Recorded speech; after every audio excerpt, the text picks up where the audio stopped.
Terima kasih Anda masih bersama kami di Sapa Indonesia Malam. Saya Cynthia Rompas. Saudara Polda NTT mendalami motif dugaan bunuh diri siswa SD di Kabupaten Ngada.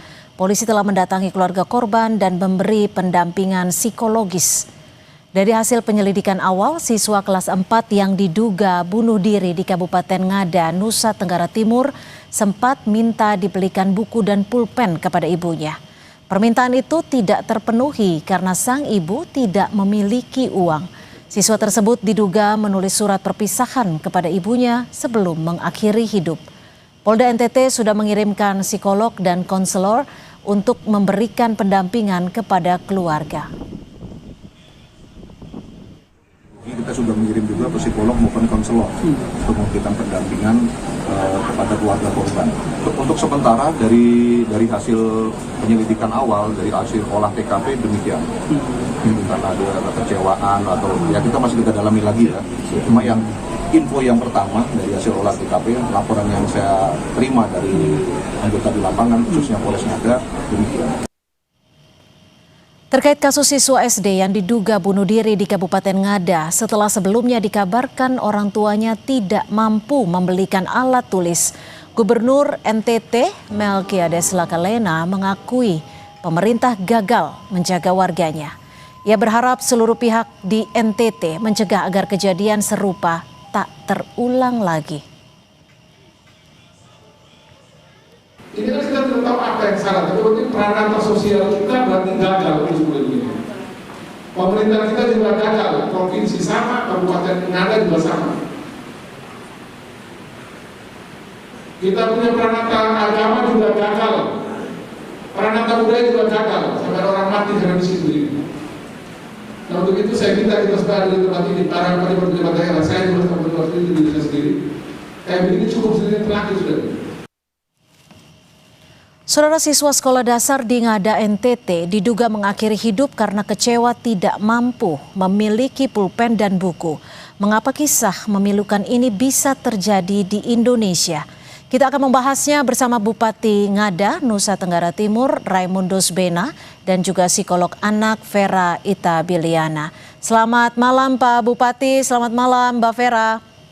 Malam Mbak Cynthia. Iya. Selamat malam Ibu Cynthia. Ya, selamat malam Pak Bupati. Sejauh ini langkah apa yang sudah dilakukan dari Pemkab begitu mengetahui kasus dugaan bunuh diri terhadap yang bersangkutan ini? Langkah pertama yang kita ambil 4 hari kemarin, hari Minggu, saya langsung perintahkan Pak Sekda bersama jajaran terkait, PMD P3A, Dinas Pendidikan untuk lokasi mencari tahu informasi ya terkait kematian anak tersebut. Ya. Dari informasi yang saya dapat gambarannya ya dan sudah saya laporkan ke Pak Gubernur, saya kategorikan ada tiga kategori ya. Pertama, kehidupan seharian. Yang kedua berkaitan dengan sekolah, dan yang ketiga ya komunikasi terakhir terhadap ibu kandung. Ya, berkaitan dengan kehidupan harian ya, memang dari cerita dari informasi yang didapatkan ini, anak ini anak bungsu dan sejak kecil itu sudah ditinggalkan oleh bapaknya ya. Ya. Dan oleh karena itu dalam situasi kondisi seperti itu di umur 1 tahun 7 bulan diadopsi oleh neneknya ya. Dan anak ini anak yang kelima ya. Ibu ini untuk anak pertama dan anak kedua itu bapaknya berbeda. Terus anak ketiga 4, 5 ini bapaknya juga satu, dan bapaknya sudah merantau ke Kalimantan ya. Nah, itu terus dari situ ya. Informasi yang didapatkan juga di sekolah, Priang anaknya aktif, juga baik, taat. Memang sesekali terlambat sekolah, tapi secara keseluruhan itu positif. Secara prestasi? Ya. Prestasi semester 1 kemarin di kelas 4 itu dia peringkat kelima. Peringkat kelima. Jadi saya rasa mungkin ya bukan berarti kesimpulan yang sementara yang diambilkan oleh media ini mungkin terlalu dini atau seperti apa. Kalau saya melihat masalah ini cukup kompleks ya. Kalau sekedar untuk tidak bisa membeli buku dan bolpoin itu saya rasa itu terlalu rendah lah buat masyarakat saya, buat ini ya, terlalu rendah ya. Nah, ini cukup kompleks, ya. Cukup kompleks. Pertama itu masalah mungkin juga ekonomi, yang kedua sosial, ya juga mungkin apakah nanti di sekolah itu situasinya seperti apa. Ketika yang saya dapat informasi, kadang-kadang dia bawa bekal, bawa ubi dari kebunnya itu tinggalan nenek ya. Apakah penerimaan di sekolah itu seperti apa, kan ini butuh pendalaman ya. Baik. Saya ke Mbak Vera. Mbak Vera, dari kasus ini, dari Anda sebagai psikolog anak, apa yang bisa Anda lihat dalam kasus ini? Apakah yang bersangkutan ini diduga bunuh diri karena kemiskinan atau karena rasa malu, tidak bisa membeli pulpen dan juga buku, atau justru karena tidak ada lingkungan yang bisa tidak kegagalan lingkungan lah bisa dikatakan untuk bisa mendeteksi adanya distres pada seorang anak? Oke, terima kasih Mbak Cynthia. Semua faktor mungkin berdampak ya. Tapi saya setuju dengan Pak Bupati, ini bukan hanya sekedar masalah tidak bisa beli buku dan pena gitu ya. Saya juga dapat informasi bahwa sebetulnya anak ini punya gitu ya, pena dan buku gitu. Jadi bukan cuma gara-gara tidak bisa beli buku dan pena terus dia melakukan bunuh diri ini. Ini tentu saja merupakan akumulasi ya, akumulasi dari apa yang terjadi selama kehidupan anak ini gitu ya. Tekanan-tekanan psikologis, tekanan-tekanan dari sekitarnya itu akan berpengaruh pada apa yang putusan dia yang diambil pada beberapa hari yang lalu ya untuk mengakhiri kehidupannya gitu ya. Nah, untuk seorang anak tentu saja ide bunuh diri tidak datang begitu saja gitu ya. Pasti juga ada referensi yang dia lihat, bisa dia lihat di media atau di lingkungan sekitar, pernah ada kejadian serupa dan sebagainya sehingga mendapatkan ide untuk melakukan yang sama. Nah, ini akumulasi ini kalau dilihat dari riwayat kehidupannya gitu ya, di mana ini anak terakhir gitu ya, terus dia tinggal dengan neneknya, tidak bersama dengan ibunya gitu. Ini banyak letupan-letupan emosi atau beban-beban emosi yang bisa saja ini mempengaruhi pada keputusan dia untuk mengakhiri hidupnya dia gitu ya. Tidak hanya semata-mata karena masalah ekonomi gitu ya. Bisa saja yang paling mungkin berdampak adalah perasaan tidak diinginkan, perasaan tidak dicintai, perasaan tidak diperhatikan. Sehingga anak ini kehilangan maknanya dia di dalam hidup ini nothing. Jadi bisa sampai keputusan seperti itu. Oke, Pak Bupati, tapi kalau dari data sementara, keluarga ini sebenarnya terdaftar sebagai keluarga yang menerima bantuan tidak? Singkat saja sebelum kita jeda. Untuk menerima bantuan, yang bersangkutan ini ceritanya agak unik memang ya. Suaminya itu dari kabupaten tetangga. Ya, sebelumnya tinggal di kabupaten tetangga. Setelah ditinggalkan oleh suaminya ke Kalimantan, merantau, dia balik ke kabupaten saya. Ya, tinggal di kabupaten saya, ya. Dari sisi administrasi masih terdaftar di kabupaten sebelah. Oke. Ya. Untuk bantuan si anak ini, walaupun masih terdaftar di sebelah, kita tetap menyediakan bantuan PIP, ya, PIP. Dan juga, mungkin saya tambah sedikit ya. Juga akumulasinya ketika gurunya menyampaikan ya ini ke ibunya, ayo nanti ke kabupaten untuk ngurus itu PIP, beasiswa PIP. Nah, anak ini sampaikan ke ibunya, naiklah ke kabupaten, ke BRI, sampai di atas dilihat datanya ternyata kabupaten sebelah, akhirnya dipending ya, cari. Pesanlah ke ibu, kalau begitu Bu pulang nanti minta surat keterangan dari kepala desa ya soal surat keterangan ya, keterangan tempat tinggal gitu ya. Kemudian juga besoknya nggak diurus, malamnya anaknya tanya lagi, Bu kapan itu ngurusnya? Oh ya nanti kalau ada waktu ya. Mungkin ya saya pernah Ibu Vera tadi, jadi akumulasi benturan inilah yang mungkin psikologi sosial apa semua yang mungkin pada akhirnya dia mengambil keputusan seperti itu. Jadi artinya Anda mengakui seperti yang disebutkan oleh Pak Gubernur bahwa ada kendala administrasi. Tapi dijawabnya usai jeda, tetap bersama kami di Sapa Indonesia Malam.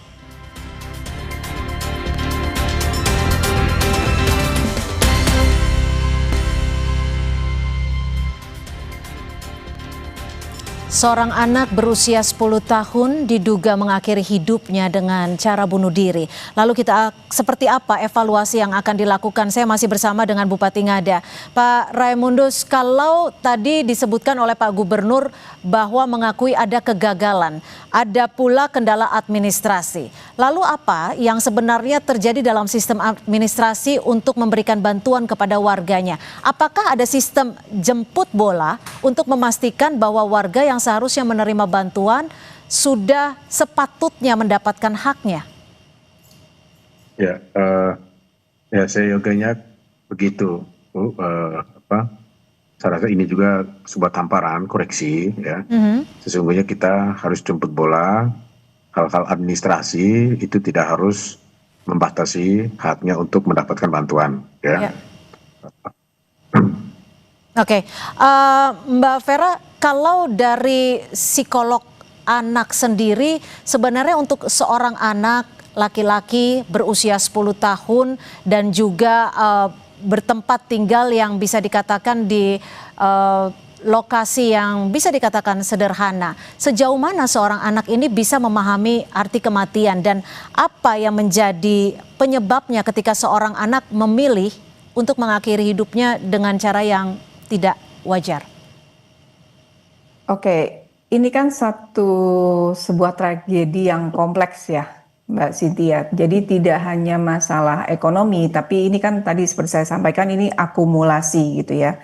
Kalau dapat ide dari mana untuk bunuh diri, itu kalau kita bicara anak-anak sekarang banyak sekali aksesnya yang bisa didapatkan gitu ya, dari media sosial, dari gadget mereka sendiri, itu banyak sekali ide-ide yang mengarah ke sana gitu ya, tentang kematian dan sebagainya. Apalagi kalau kita bicara anak laki-laki usia 10 tahun, di mana nih usia sudah menjelang masuk pubertas gitu ya. Di mana juga ada ketidakstabilan emosi gitu ya, butuh banyak didengarkan, butuh banyak dinamika yang terjadi, ada perubahan fisiknya juga gitu ya, yang dia memang mungkin bingung tanpa ada bimbingan dari orang sekitarnya, ini apa yang terjadi pada diriku. Jadi dia juga masih merasa canggung sama perubahan di badannya gitu. Jadi anak bisa sampai ke sana itu panjang perjalanannya dan mungkin ada sekian banyak peristiwa yang membuat anak ini merasa bahwa saya tidak punya makna lagi dalam kehidupan ini. Tapi gini Mbak Vera, ketika kalau tadi kita dengarkan singkat dari penjelasan Pak Bupati, mungkin dari background keluarganya kurang memberikan perhatian secara lengkap begitu terhadap yang bersangkutan. Lalu bagaimana dengan peran lembaga pendidikan dalam hal ini, guru, sekolah? Ya, sekolah itu kan perpanjangan rumah ya, guru itu adalah perpanjangan orang tua gitu. Memang diharapkan sekolah tidak hanya mengajarkan matematika, baca, tulis, hitung dan sebagainya, tapi juga memperhatikan aspek kesehatan mental gitu ya. Tadi kan Pak Bupati sampaikan juga bahwa anak ini kalau di sekolah ceria gitu ya, bahkan berprestasi gitu ya, seperti tidak ada masalah. Yang terjadi bisa seperti itu. Banyak orang tua juga yang mengatakan bahwa kalau di sekolah anak saya manis, tapi kalau di rumah beda gitu ya. Itu bisa sebaliknya gitu ya. Kebanyakan anak mereka menyimpan emosi yang terdalam atau menyimpan masalah yang terdalam ketika mereka berada dalam situasi di luar rumah gitu ya. Dan emosi yang mereka simpan, yang mereka simpan terdalam tadi itu hanya bisa diluapkan kepada orang yang mereka benar-benar percaya, mereka benar-benar dekat gitu ya. Nah, yang merasa itu tempat aman. Nah, mungkin di kasus anak ini dia tidak punya tempat aman itu. Di sekolah dia tidak bisa meluapkan apa yang dia rasakan, kesedihannya, kesusahannya itu tidak bisa. Tapi di rumah pun mungkin dia tidak ada orang yang bisa dia luapkan untuk emosinya tersebut gitu. Pak Bupati, lalu selain evaluasi yang akan dilakukan oleh pihak Anda, langkah konkret apa yang akan dilakukan untuk memastikan agar hal serupa tidak terjadi kembali, lalu masyarakat bisa begitu lebih peka, mungkin dalam hal lembaga pendidikan, untuk memastikan, mungkin sekolah gratis, tapi apakah pemerintah setempat memastikan bahwa gratis itu termasuk layak? Jadi baik. Mungkin ini pertama tadi cukup kompleks, tapi dari sisi pendidikan ya, saya harus mau memastikan ya, nanti mungkin seluruh kepala sekolah termasuk RT, kepala desa, ya saya mau pastikan bahwa hal ini tidak boleh terjadi lagi di waktu-waktu yang akan datang ya. Dan khusus untuk pendidikan ya, arahan dari Permendagri itu namanya sekolah negeri penerima BOS itu tidak ada lagi pungutan-pungutan ya. Termasuk buku dan alat tulis kah? Kebetulan di era kepemimpinan saya ini, anak-anak yang tidak mendapatkan beasiswa PIP pusat, saya ada kebijakan itu PIP versi daerah. Ya, ada 1.600-an anak yang saya berikan beasiswa itu, termasuk dengan pakaian seragam untuk anak-anak. Ya. Jadi artinya tidak semua siswa mendapatkan kelengkapan seperti alat tulis, buku, dan seragam? Kalau dari pantauan saya, ya saya rasa kalau untuk alat tulis saya rasa pengecuali mungkin ya, apa dia lupa atau bagaimana, ya. Tapi kalau sama sekali tidak ada, itu saya rasa tidak mungkin. Ya. Mbak Vera, jika dievaluasi secara menyeluruh, sistemik seperti apa yang mampu memperbaiki psikis anak yang bisa terbilang memiliki memiliki kebutuhan khusus dalam hal perhatian dan juga bantuan? Oke, kebutuhan khusus mungkin maksudnya dalam kondisi-kondisi khusus di mana kebutuhan itu tidak terpenuhi gitu ya. Nah, di sini kan berarti dibutuhkan support ya dari lingkungan di luar selain orang tua. Apalagi kalau misalnya kasus ini ya, BR ini kan ibunya single mom ya. Betul. Ibunya single mom yang dia harus bekerja menghidupi anak 5 orang gitu ya. Mungkin tidak mudah juga untuk hadir satu persatu untuk tiap anak menjadi teman bicara dan sebagainya. Sementara tekanan yang lain di dirinya juga banyak gitu ya. Nah, di sini juga bisa masuk elemen-elemen masyarakat lain gitu ya, sekitar lingkungan sekitar, tetangga, RT, RW, posyandu, kita punya posyandu, sekolah itu ada guru gitu ya, yang bisa membantu untuk menjaga satu anak ini gitu ya. Dengan adanya empati gitu ya, empati kolektif ya, yang bisa untuk sekedar bertanya, kamu kenapa nggak sekolah? Kamu kenapa kok murung gitu ya? Ada apa? Terus di follow up ke pengasuhnya, yang orang-orang yang terlibat dalam pengasuhan anak ini kenapa tidak sekolah? Jadi tidak hanya berhenti sampai di anak ini saja gitu ya. Jadi harus ada awareness di lingkungan sekitar ya? Ya, awareness di lingkungan sekitar. Nah, ini kan memang payung besarnya dari kemarin kan kita mendengar pena dan buku. Kan pena dan buku itu sebenarnya apa sih di balik itu? Ini ada crying for help gitu. Kadang seringkali anak itu tidak bisa menyampaikan karena keterbatasan komunikasi mereka ya, tidak bisa menyampaikan kebutuhan mereka yang real sebenarnya apa sih gitu ya. Seorang anak sulit untuk bilang aku butuh perhatianmu lebih besar lagi misalnya, aku butuh kamu mendengarkan aku, nggak bisa gitu. Tapi yang mereka tahu mungkin ya itu tadi, aku minta buku dan pena. Sesimpel itu, ketika itu tidak terpenuhi dia merasa tidak diperhatikan. Pak Bupati, singkat saja, tanpa kita mencari siapa yang salah dalam kasus ini, tapi Pak Gubernur sudah menyatakan ada kegagalan di sini. Ini mungkin bisa menjadi cerminan untuk pembelajaran di masa yang akan datang. Kegagalan di pihak manakah yang Anda bisa jadikan referensi pembelajaran untuk kasus dugaan bunuh diri ini? Saya rasa ya dari semua level ya, Bupati gagal, level yang sampai ke tingkat bawah juga gagal, kepala desa, camat, termasuk mungkin tokoh masyarakat ya, tokoh umat. Nah, saya tadi disampaikan oleh Mbak Vera tadi berkaitan dengan awareness, kesadaran umum itu ya, saya rasa itu hal yang mungkin perlu kita pacu ya. Bayangkan jam 9 ada petani tetangga lewat mau ke kebun, sempat sapa dia di pondok, kau tidak sekolah kenapa? Saya sakit, saya pusing, katanya begitu. Jam 10 juga ada lagi yang lewat, tanya, kau kok di sini, kenapa tidak sekolah? Saya pusing. Nah ini dari 2 jam ini kan mungkin pergolakan batinnya itu mungkin lagi bergolak pada saat itu. Nah, kesadaran kita ketika ditegur, kalau kita peka misalnya, bertemu, aduh ini pasti ada sesuatu, coba kita bujuk dia atau bawa dia ke, mungkin bisa itu. Mungkin disitulah ya. Artinya saya juga prihatin atas kejadian ini, tapi ini bentuk koreksi, supaya ke depan terlebih waspada bahwa kolektivitas dalam membangun kesadaran itu penting dari semua pihak. Ya, Pak Bupati, lalu yang kita harapkan di sini adalah kasus ini tidak berhenti sebagai kasus individual semata, tapi sebagai titik evaluasi secara keseluruhan, titik evaluasi secara berjenjang. Apakah ada kebijakan yang akan Anda ubah di dunia pendidikan di wilayah Anda mungkin? Singkat saja. Ya, kan ini yang saya mau pastikan bahwa mungkin instruksinya harus jelas ke tingkat bawah. Ketika ada kendala-kendala administrasi harus proaktif dan harus bisa tidak boleh membatasi itu administrasi. Ya. Oke, baik, terima kasih Bupati Ngada Pak Raimundus Bena dan juga psikolog anak Mbak Vera Ita-Biliana sudah berbagi perspektif, dan terima kasih Pak Bupati, dan mudah-mudahan peristiwa ini tidak menjadi terulang kembali. Terima kasih, selamat malam. Malam.